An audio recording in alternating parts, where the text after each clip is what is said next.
The sound of the gavel echoes like thunder. "All rise," says the bailiff, his voice sharp against the cold walls. She slowly rises to her feet, her breathing shaking. It's not fear, not anymore. It's heavier than that. Years of holding her voice, years of sameness breaking at last. Kody stands on the opposite side of the aisle, his jaw tight and his hands clasped in front of him. He looks like a man trying to maintain control, yet his eyes, those restless eyes, reveal a storm behind them. A calm woman in her 50s, the judge adjusts her glasses and looks over the paperwork. This court is now in session.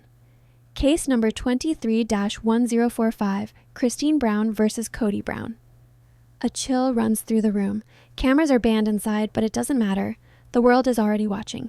The air is thick with memory. Every word, every argument, every Sunday smile for the cameras, it's all here now, condensed into this one courtroom. Christine takes a deep breath. Her lawyer, a gentle yet firm woman named Natalie, whispers, "This is your moment." "Speak your truth." Christine nods. The judge allows her to proceed. "I never wanted to be here," Christine begins, in that soft, tremulous voice that cuts deep. But when someone takes your voice, when your children start to believe they don't matter, you realize silence is not love. It's fear. Kody looks down. Robyn shifts in her seat, clutching her purse like armor. Janelle and Mary sit quietly behind Christine, uncertain but present. Odd this family that once shared dinners and laughter and dreams, now divided by invisible walls. The judge nods slightly. "Mrs. Brown, you're asking for full custody of your minor children?" "Yes, Your Honor," Christine says. "I'm asking for protection, not just for custody." A murmur runs through the courtroom. "Protection," the judge repeats. Christine looks toward Kody, her eyes hardening, because love turned into something else. Control, manipulation, fear. The word fear is in the air like smoke. Kody's lawyer stands. "Objection, Your Honor. Vague and defamatory." "Overruled," says the judge. "Let her continue." Christine exhales shakily.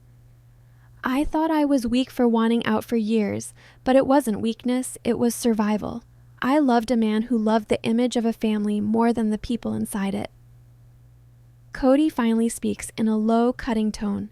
"You're twisting everything. You wanted attention, you wanted your own spotlight after the show started focusing on me and Robyn." Christine turns to him, pain flickering in her eyes. "Spotlight? Kody, I wanted peace, and you wanted power." The room is silent. The judge jots down some notes. Kody's jaw tightens up. His attorney leans into him, rapidly whispering, but Kody waves him off. He's not used to being told what to say. Natalie presses Christine in a non-threatening tone. "Christine, when did you know it was going too far?" Christine looks down and then at the judge. "The night he told me our children didn't need me as much as they needed his rules." The judge blinks. "What rules?" "The kind that make you forget you're a person," Christine says, her tone low. "The kind that break you one compromise at a time." In the back row, Janelle wipes away a tear. Mary looks frozen, like she's reliving her own silent moments. The court recesses briefly for 10 minutes. Christine steps out into the hallway, her hands shaking. She leans against the wall, eyes closed. She can hear from outside the faint whispers of the reporters. Her heart pounds as she realizes she's exposed now, but strangely, she feels lighter. Natalie walks up beside her. "You did well." Christine gives a faint smile. "It doesn't feel like winning." "It's not about winning," Natalie says. "It's about being heard." Kody exits moments later, his expression unreadable. Robyn follows, her eyes red. "You don't have to do this, Christine," Robyn says softly. "This is tearing everything apart." Christine looks at her. "It already was torn, Robyn. We just stopped pretending it wasn't." Kody glares, his voice tight. "You think this will make you happy?" Christine meets his gaze. "No, Kody, but maybe it'll stop the pain." As the break ends, both sides return to the courtroom. The judge re-enters, the gavel strikes again. We'll now hear testimony from a witness submitted by the defense. Kody adjusts his necktie. He's confident now, almost smug. The door opens and a woman walks in, with blonde hair, nervous steps, clutching a folder close to her chest. The courtroom is abuzz. Christine's heart stops. It's one of their former assistants, someone who lived in the house during the final years of the family's show. She takes the stand, eyes darting between Kody and Christine as she's sworn in by the judge. "Please state your name." "Lydia James," she says softly. Kody's attorney steps forward. "Miss James, during your employment, did you ever witness any abuse or mistreatment from Mr. Brown towards Mrs. Brown?" Lydia hesitates. "No, not exactly." Christine frowns, her stomach twisting. Lydia's voice trembles. "But," Lydia continues, "I did hear things. Late night arguments. Words that didn't sound like love anymore." The lawyer presses. "And did Mrs. Brown ever threaten to take the children away?" Lydia's eyes flick to Kody, then to Christine. "She said she was scared." The courtroom erupts once more. The judge calls for order. Christine sits frozen, caught between relief and fear, because she knows what is to come. Lydia isn't finished. The lawyer steps closer. "Miss James, you said Mrs. Brown was scared. Of what?" Lydia. Her voice breaks as she hesitates. "Of what he might do if she left." The room fills with gasps. The judge's gavel slams. Kody's face turns pale. His lawyer looks visibly shaken. Robyn covers her mouth, whispering a prayer. Christine closes her eyes, tears finally escaping. She doesn't smile. She doesn't gloat. She just breathes, the way someone does after surviving a storm. But as the judge calls for adjournment for the day, Kody leans toward his lawyer, whispering something that causes a change in his expression. He smirks, just slightly, like a man who knows something no one else does. Christine sees it, and her heartbeat quickens, because she suddenly remembers Kody has evidence too. Something she thought was buried long ago. At the following morning, reporters had massed onto the steps of the courthouse. Cameras flash, microphones stretch forward, and voices jumbled together create a storm of questions. Christine keeps her head low, walking in with Natalie by her side. She is calm on the outside, but her heart pounds like a drum. Inside, Kody is already seated, perfectly still, almost rehearsed. Robyn sits next to him, eyes swollen but watchful.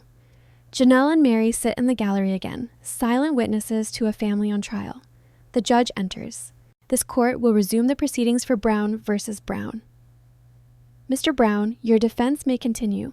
Kody rises from his seat, confident and calm, exuding the feeling across the room. "Your Honor, I'd like to submit further evidence, a recorded conversation between Christine and one of our children." A hush falls. Christine's eyes widen. "What?" she whispers. Natalie stands quickly. "Your Honor, we were not informed of any new evidence." Kody's attorney responds smoothly. "It was found in family storage recently. It's relevant to the case." The judge frowns. "Proceed with caution. The recording will be heard in court." The courtroom lights dim slightly as the technician plays the file. A crackle of static fills the air. Then a voice, Christine's, comes through, faint but clear. "I can't do this anymore. I don't care what he says. If I have to take you away, I will." Gasps ripple through the room. Christine covers her mouth, her eyes wet. "That's out of context," she pleads. Kody stares straight ahead, face blank, but his hand tightens into a fist. The audio continues. A child's small voice trembles. "But Mom, Daddy said that you are just trying to make him look bad." Christine's recorded voice responds choked and angry. "Daddy's already done that himself." The sound cuts. The courtroom is silent. The judge exhales. "We're going to recess and have this recording authenticated." Christine turns to Natalie, her voice breaking. "That was years ago, during one of our worst fights. He can't use that." Natalie whispers, "He just did. But we'll handle it. Don't lose your focus." Christine's eyes find Kody, who stares back cold and steady. This is no longer a marriage unraveling, but a war for narrative. When the court resumes, Kody takes the stand himself. He smooths his tie, voice smooth, as he begins. "Your Honor, I never wanted this to become public. I wanted peace. But Christine, she made me look like a monster." His tone is soft, regretful, rehearsed. He looks over at Robyn, dabbing her eyes with a tissue. "I gave her everything," he continues. "Homes, support, faith. But when she decided to leave, she turned the kids against me. That recording, it's proof she planned this." Christine shakes her head, whispering, "Lies." Natalie stands for cross-examination. Mr. Brown, are you saying your wife manipulated your children? I'm saying she confused them, Kody says. I was trying to protect them from instability. Instability? Natalie leans in. Or from the truth. Kody's face tenses up. She left a covenant family, our values, our faith. Natalie's voice softens. Or maybe she left a man who couldn't love without control. The gallery murmurs. The judge calls for quiet. Kody exhaled sharply, his mask slipping for a moment. You don't know what that is, how it feels to be betrayed by your own wife on national television. She humiliated me. Finally, Christine speaks, her voice steady but full of emotion. I didn't humiliate you, Kody. I survived you. The courtroom is silent once more. For a moment, even the judge does not continue. Natalie walks up to the witness stand. Mr. Brown, one last question. Did you ever raise your voice, your hand, or your control over Mrs. Brown in ways that made her fear you? Kody laughs bitterly. Fear me? She's stronger than she admits. She was never scared. She was angry she couldn't control me. Natalie nods slowly.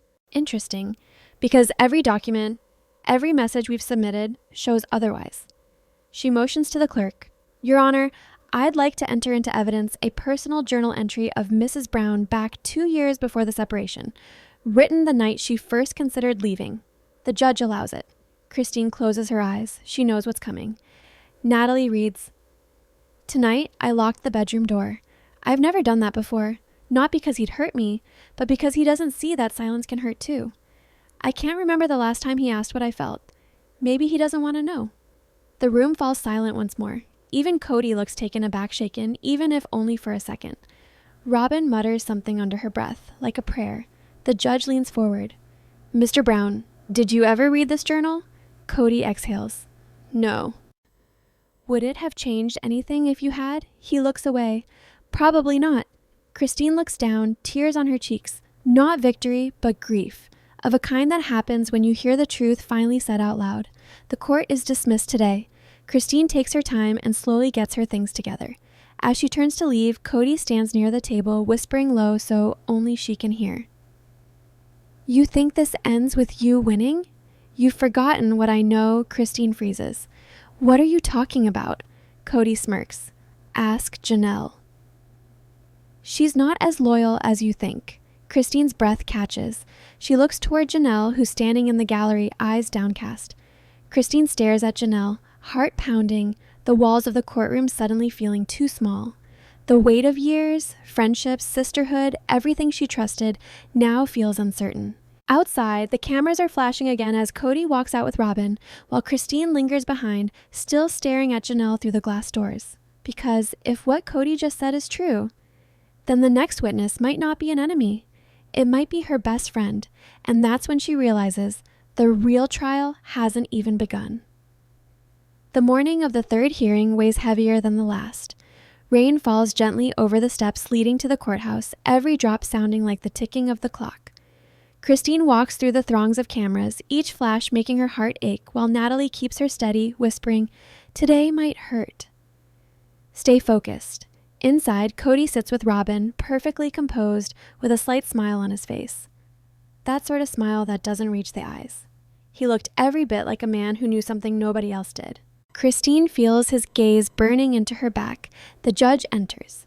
Court is now in session. Mr. Brown, you may call your next witness. Kody stands up, his voice even and yet slicing.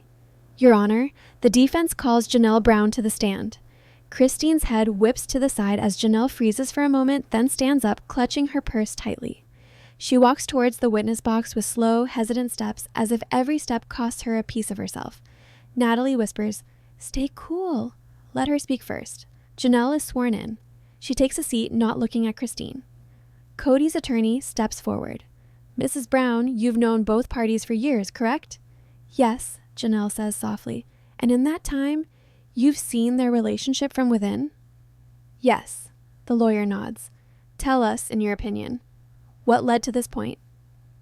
Janelle hesitates. You can see the conflict in her face. Loyalty fighting with truth. They both changed, she says softly. But Christine changed first. Gasps ripple through the courtroom. Christine's stomach twists. Janelle says, she began pulling away from the family before anyone noticed. She complained that Kody was distant, but she stopped trying to fix things. She wanted freedom more than faith. Kody leans back, satisfied. Christine's face crumples in disbelief. Natalie immediately rises. Objection, Your Honor. That's opinion, not fact. The judge nods. Sustained. Mrs. Brown, please stick to what you personally witnessed. Janelle swallows hard. I saw fights, late-night arguments, Kody yelling, Christine crying. But I also saw Christine telling the kids she didn't want to live under his rules anymore.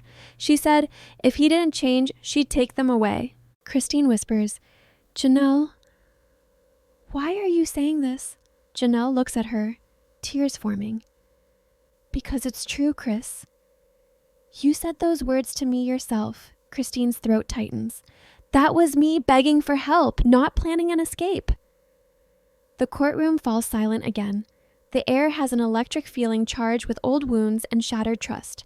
Kody's attorney smiles slightly, feeling in control now. Mrs. Brown, did Mr. Brown ever harm anyone physically? No, Janelle said quickly. He's strict, controlling sometimes, but he never hurt us physically. Christine closes her eyes, shaking her head. That's not the point, she whispers. It's not about bruises. Natalie stands for cross-examination. Mrs. Brown, do you believe Christine is lying? Janelle looks down. No, I believe she's hurting, but you're helping Kody's case, Natalie says softly. Why? Janelle's voice cracks. Because I can't lie for either of them anymore. We were supposed to be a family. I just want peace. Natalie pauses. Peace isn't built on silence, Janelle. It's built on truth. The courtroom is silent for a long period of time. The judge finally nods. You may step down. Janelle rises, tears streaming down her cheeks. As she walks past Christine, their eyes meet. Years of shared laughter, pain, and secrets condense into one glance. Christine whispers, you didn't have to do this. Janelle whispers back, he has something, Christine. He made me choose. Christine's heart sinks. What did he show you? Janelle doesn't answer. She just walks out of the courtroom, shoulders trembling. As Janelle disappears through the door, Natalie turns to Christine. He's manipulating her. Don't lose hope. We'll expose it. The judge calls a short recess. Christine stands alone near the witness table, eyes distant. Robyn approaches cautiously. Christine, he's different now. You don't have to keep fighting him. Christine looks up. You really believe that? Robyn hesitates. He's angry. Yes, but deep down, he's still the man we married. Christine slowly shakes her head.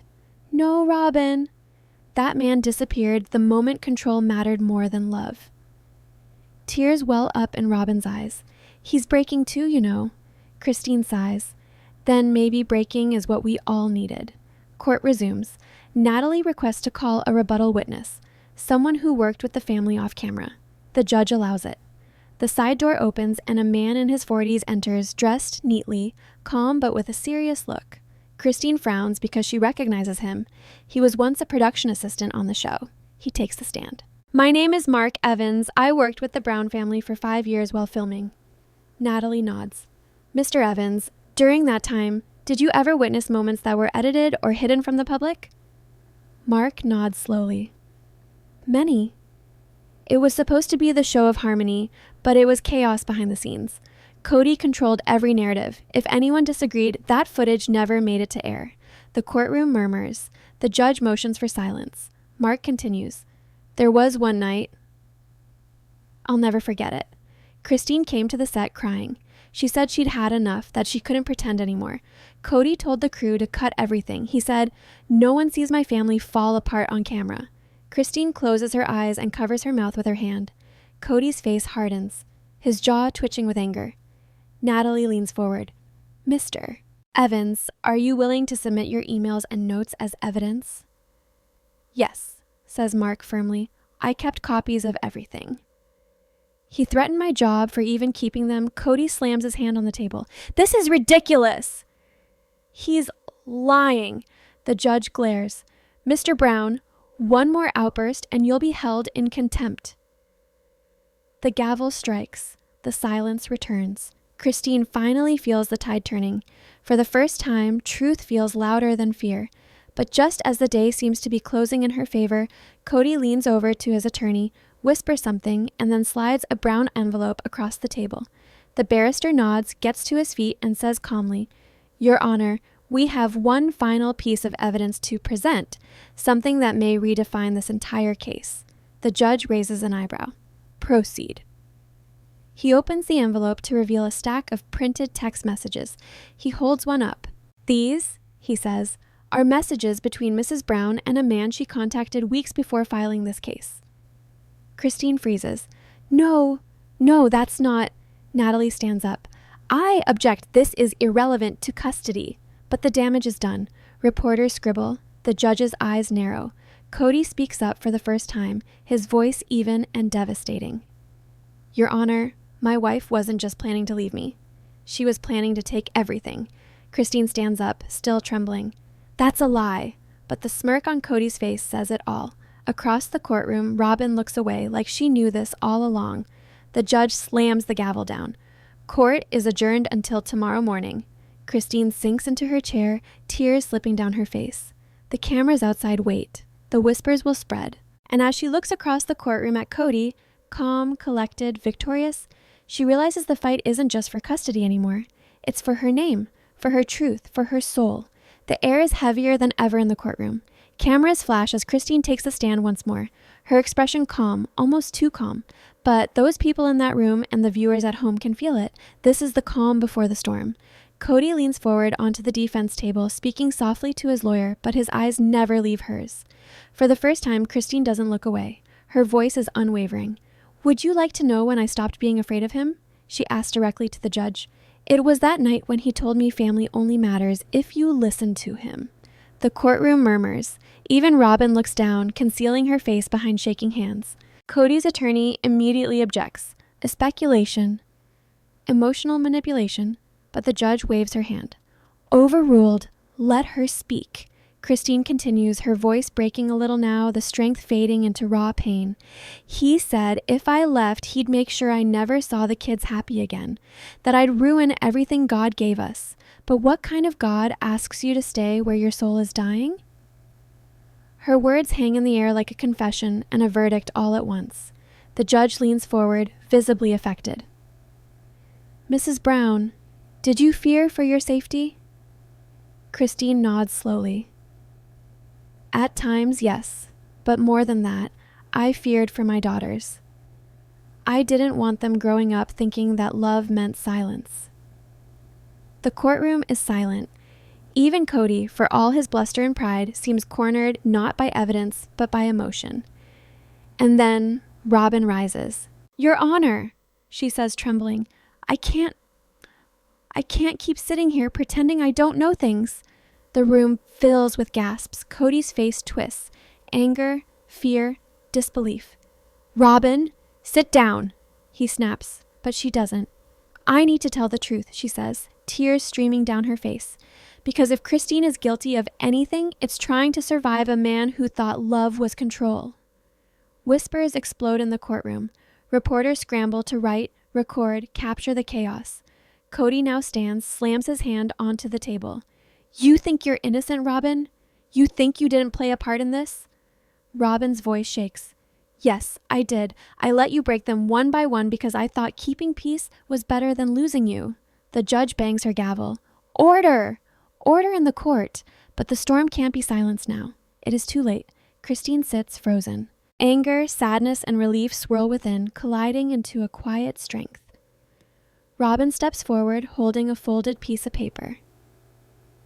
"This is a letter I wrote to Christine 2 years ago, but never sent. I told her I was sorry for everything. The lies, the manipulation, the guilt. I was too afraid to speak then. I'm not afraid anymore." She hands the paper to the judge, and the courtroom holds its breath. Kody looks like a man unraveling, the careful mask of confidence gone. His attorney leans in to whisper, but Kody doesn't say a word. He stares at Christine, a mixture of anger and something deeper. Regret, perhaps, that's come too late to save anything. Christine wipes away her tears. I never wanted revenge, she says softly. I just wanted peace. Robyn nods through her tears. And now, maybe, we both can finally have it. The judge clears her throat, her tone gentle but firm. Court will recess until tomorrow. I'll review this new testimony and letter before proceeding. Christine gets up slowly, and her body is shaking with exhaustion and relief. She doesn't look at Kody as she walks past him, not anymore. There's nothing left to say. But as she steps out of the courtroom doors, a voice calls out behind her. It's Kody, quiet, desperate. Christine, do you really believe you are the only one hurting? She turns back, just for one brief moment. The beam from the hallway catches her face, a face that has cried enough, endured enough. I don't know, Kody, she says, but I stopped counting when the pain stopped feeling like love. And she walks away. Inside, Robyn sits, head in her hands, sobbing softly. The judge has left, the lawyers are packing up their papers, and yet the reverberations of those words seem to remain. Ghosts of a family that once called itself whole. Tomorrow will bring the verdict, but tonight, for the first time, Christine Brown will sleep knowing she finally spoke her truth. The next morning, the courthouse is jam-packed. Reporters, fans, and curious onlookers crowd the hall, their whispers building into a steady hum of anticipation. The headlines have already blown up overnight. Sister wives scandal, Christine and Robyn turn against Kody, and everyone wants to see what the verdict will be. Christine sits quietly in the courtroom, her hands tightly clasped, but her face carrying something it had never worn before. Peace. Robyn is a few seats behind her, still shaken, her eyes red from the night before. Kody is the last to enter. He looks different now, tired, disheveled, and a shadow of the man who once stood with so much authority. Gone is his confident walk. There's no fanfare, only the sound of his shoes on the courtroom floor. He doesn't look at Christine. Not once. The judge enters, papers in hand, her expression unreadable. Everyone rises to their feet, and for a moment, the only sound in the room is the creak of chairs and the echo of the judge's footsteps. She begins to read.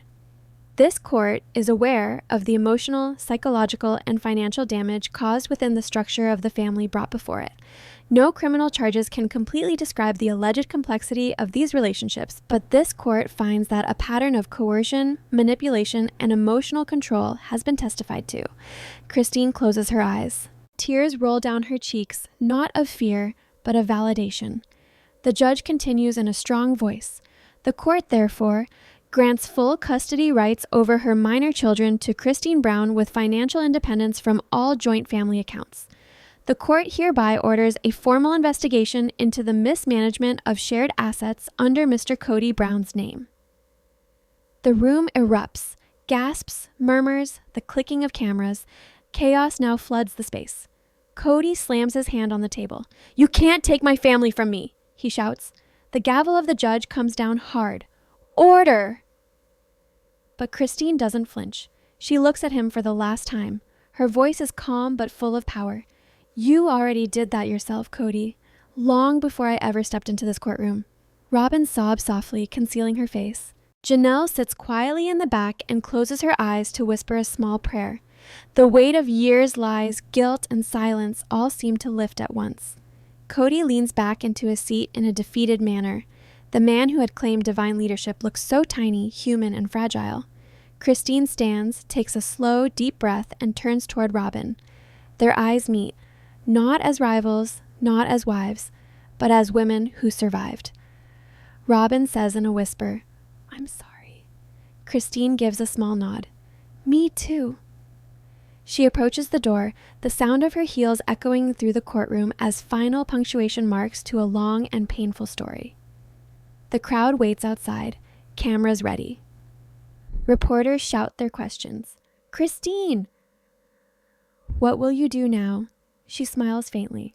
I'm going home, wherever that is now. The sun hits her face, and for the first time in years, she feels its warmth without guilt. Cut to Robyn, inside the courthouse, still on the bench. She looks around the empty room. Her hands are shaking. The silence is heavy. Then she notices Kody sitting alone at the defense table, staring blankly at the papers in front of him. Was it worth it? She asks softly. He looks up, eyes hollow. I thought I was saving us. No, she whispers. You were saving control. She stands, gathers her purse, and leaves him there alone in the echo of everything he once built. Outside, Christine meets Janelle. They embrace tightly, holding on for a long time. Years of shared pain, laughter, confusion, all compressed into one quiet embrace.